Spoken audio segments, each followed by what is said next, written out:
जय हिंद साथियों। आज का हमारा टॉपिक होने वाला है छंद। देखिए, अगर हम छंद के प्रकार की बात करें तो छंद के तीन प्रकार होते हैं। एक होता है वार्णिक छंद, दूसरा मात्रिक छंद और तीसरा मुक्तक छंद होता है। तो छंद के तीन प्रकार: वार्णिक छंद, मात्रिक छंद और मुक्तक छंद। अगर हम बात करें छंद के परिभाषा की, देखिए, जिस रचना में मात्राओं तथा वर्णों की विशेष व्यवस्था तथा संगीतात्मक लय और गति की योजना रहती है उसे छंद कहते हैं। मुझे छंद शब्द का जो सर्वप्रथम उल्लेख है ये ऋग्वेद में मिलता है। और पूछे कि छंद शब्द जो है किस धातु से मिलकर बना है, तो छंद शब्द जो है ये छद धातु से मिलकर बना है, जिसका अर्थ क्या होता है? आह्लादित अर्थात प्रसन्न करना, राइट। अगर हम बात करें छंद के प्रकार की, तो हमने बताया छंद के तीन प्रकार होते हैं। पहला होता है वार्णिक छंद, दूसरा मात्रिक छंद और तीसरा मुक्तक छंद होता है। देखिए, कह रहा है पॉइंट कि छंद शास्त्र की जो सबसे प्राचीनतम पुस्तक है, जो कि 2000 ईसा पूर्व के लगभग पिंगल मुनि ने लिखी थी, उसका नाम था पिंगल छंद सूत्रम। फिर कह रहा है छंद का दूसरा नाम पिंगल होता है। छंद का दूसरा नाम क्या होता है? पिंगल होता है। छंद शास्त्र के आदि प्रणेता पिंगल मुनि हैं। और जो छंद छंद होता है इसमें सर्वाधिक अल्प विराम का प्रयोग किया जाता है, राइट। अगर हम बात करें छंद के संगठक तत्व की, देखिए, पहला इसमें है चरण या पाद। अच्छा, चरण या पाद कहते किसे हैं? तो छंद जो होता है कुछ पंक्तियों का समूह होता है, राइट। छंद क्या होता है? कुछ पंक्तियों का समूह होता है और प्रत्येक पंक्ति में समान वर्ण या मात्राएं होती हैं। इन्हीं पंक्तियों को चरण या पाद कहते हैं, राइट। अच्छा, दूसरा है वर्ण। वर्ण किसे कहते हैं? देखिए, ध्वनि की मूल इकाई अर्थात जो लिखित इकाई होती है, इसी को वर्ण कहते हैं। छंद शास्त्र में वर्ण दो प्रकार के होते हैं, एक होता है लघु वर्ण और एक होता है गुरु वर्ण। देखिए, जो अ, छोटी ई, छोटा ऊ, ऋषि एवं जो चंद्र बिंदु होता है, ये सब लघु वर्ण आते हैं। बाकी जो गुरु वर्ण में आएंगे, जैसे आ, बड़ी ई, बड़ा ऊ, ए, ओ, औ एवं जो अनुस्वार, ठीक, और जो संयुक्त वर्ण होते हैं, ये सब विसर्ग सहित गुरु स्वर होते हैं। देखिए, तीसरा जो पॉइंट है मात्रा। मात्रा कहते किसे हैं? वर्णों के उच्चारण में जो समय लगता है, राइट। वर्णों के उच्चारण में जो समय लगता है उसे ही मात्रा कहते हैं। ये देखिए, एक होता है लघु वर्ण और एक होता है गुरु वर्ण। जो लघु वर्ण होता है उसमें एक मात्रा होती है और गुरु वर्ण में दो मात्रा होती है। पूछ सकता है कि लघु वर्ण में कितनी मात्राएं होती है, तो लघु वर्ण में एक मात्रा होती है, जिसका सिंबल कुछ ऐसा होता है, राइट।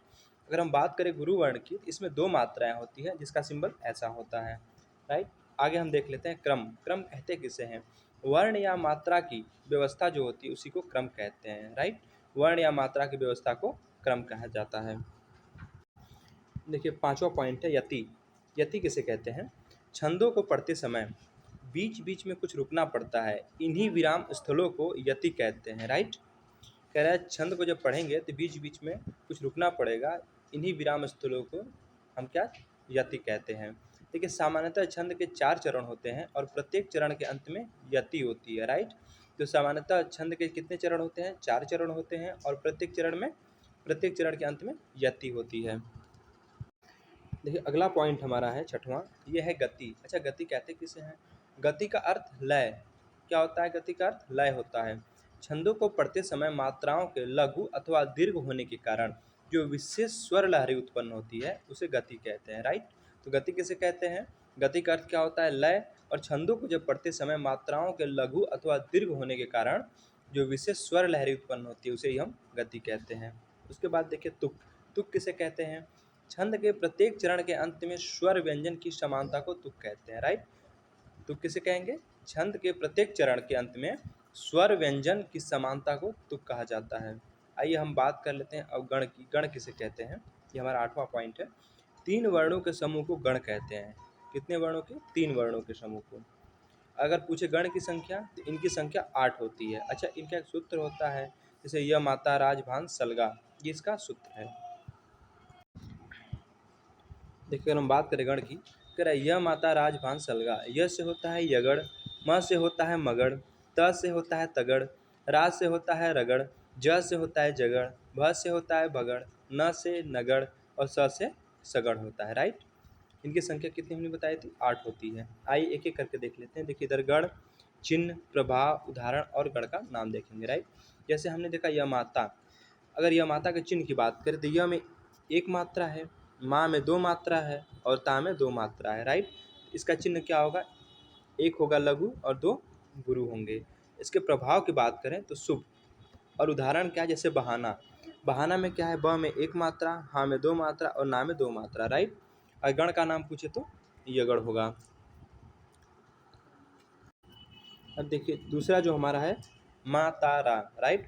देखिए माँ में दो मात्रा, ता में दो मात्रा और रा में दो मात्रा। तो ये हमारे क्या, ये हमने बताया कि ये लघु मात्राएं होती हैं और ये दीर्घ मात्राएं होती हैं, गुरु मात्रा जिनको कहते हैं। फिर कह रहा है इसका जो प्रभाव होता है ये होता है शुभ। जैसे एग्जाम्पल की बात करें, जैसे आजादी, आ में दो मात्रा, राइट, जा में दो मात्रा और बड़ी ई है, तो बड़ी ई हमारा क्या होता है, ये गुरु वर्ण होता है, इसमें भी दो मात्रा होती है, राइट। तो अगर गण का नाम पूछे तो मगड़ होगा। अब देखिए तीसरा जो है गण, ये हमारा है ताराजा। अब इसमें क्या होगा, देखिए ता में दो मात्रा, रा में दो मात्रा और ज में एक मात्रा, राइट। अगर हम प्रभाव की बात करें, इसका प्रभाव अशुभ होगा। उदाहरण की बात करें, जैसे बाजार, बाजार में देखिए बा में दो मात्रा, जा में दो मात्रा और र में एक मात्रा, राइट। अगर हम इसके गण की बात करें, गण का नाम क्या होगा, तो ये तगड़ होगा। अगला जो हमारा है राजभा। देखिए राज, रा में दो मात्रा, जा में एक मात्रा और भा में दो मात्रा, राइट। अगर इसके हम प्रभाव की बात करें तो इसका प्रभाव अशुभ, और उदाहरण क्या होगा, नीरज, सॉरी निर्जा। तो निर्जा की बात करें तो देखिए बड़ी ई की मात्रा है नी पे, तो दो मात्रा, र में एक मात्रा और जा में, मतलब ये तो आ हो गया, तो इसमें गुरु मात्रा होगी, राइट। उसके बाद अगर हम बात करें तो गढ़ का नाम रगड़ होगा। देखिए फिर है जभान। देखिए ज में एक मात्रा, भा में दो मात्रा, न में एक मात्रा, इसका प्रभाव अशुभ। उदाहरण जैसे प्रभाव, राइट। प्र की बात करें तो प्र में एक मात्रा, भा में दो मात्रा, व में एक मात्रा, राइट। और इससे गण की बात करें तो जगड़ है। फिर देखिए अगला जो है भानस। भानस की बात करें तो भा में दो मात्रा, न में एक मात्रा, श में एक मात्रा, इसके प्रभाव की बात करें तो शुभ। उदाहरण क्या है, नीरद। देखिए नी में क्या है, बड़ी ई है तो गुरु मात्रा है, र में एक मात्रा, द में एक मात्रा और गण का नाम भगड़ है। अगला हमारा है गण नसल। देखिए न में एक मात्रा, श में एक मात्रा और ल में भी एक मात्रा है, ठीक। अगर इसके प्रभाव की बात करें तो शुभ।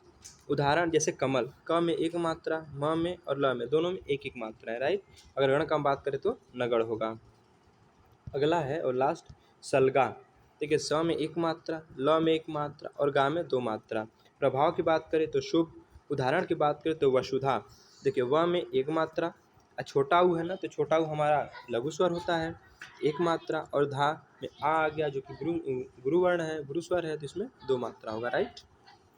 अगर इसके हम गढ़ की बात करें तो होगा शगड़।